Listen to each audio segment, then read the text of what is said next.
6 मिली plus tampering इन खां अलावा हिन में अंदरि डिकोर लॻल आहे। सो तमामु ख़ूबसूरत कमु आहे। हीउ कमु असां पंहिंजी वर्कशॉप ते कयूं पिया। तव्हां दोस्तनि खे गुज़ारिश आहे त वधि खां वधि हिन वीडियो खे शेयर कयो त जीअं ॿियनि ताईं बि पहुची सघे। हाला मुदीर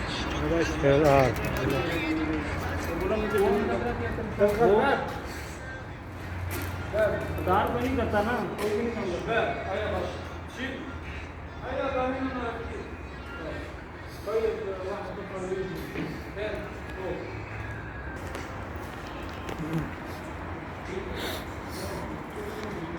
ही एक रेस्टोरेंट ठहे पियो जंहिंजो कमु असांखे बि मिलियो आहे। हिते मुख़्तलिफ़ मतिलबु माण्हू आहिनि जेके कमु कनि पिया। असांजो कमु सिर्फ़ु गिलास जी फिक्सिंग आहे। ही तमामु ख़ूबसूरत लेटेस्ट डिज़ाइन ठहियल आहे। सऊदी अरब जो तमामु सुठो इलाइक़ो आहे, पोश इलाइक़ो आहे जिते ही रेस्टोरेंट ठहे पियो। तव्हांखे ॾेखारींदो हलां।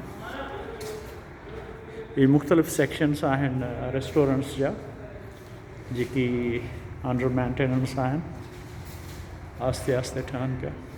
तमामु सुठी तरह सां ठहे थो पियो। चो त ॿिली ॾिसूं, ॿिली पई थी रांदि करे। सो ही सोफ़ा रखियल आहिनि, हिन क़िस्म जा सोफ़ा हिते रेस्टोरेंट ते रखिया वेंदा। सो तमामु VIP क़िस्म जो उहो रेस्टोरेंट आहे।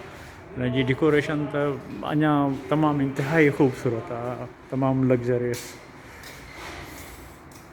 सो ही मुख़्तलिफ़ सेक्शन्स आहिनि जो त तव्हां सां बि वंड कयूं।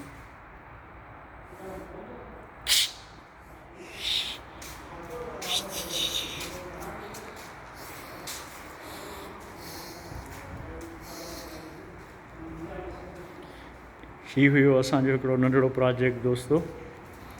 उमेद आहे तव्हांखे पसंदि आयो हूंदो। कमु अंडर कंस्ट्रक्शन आहे।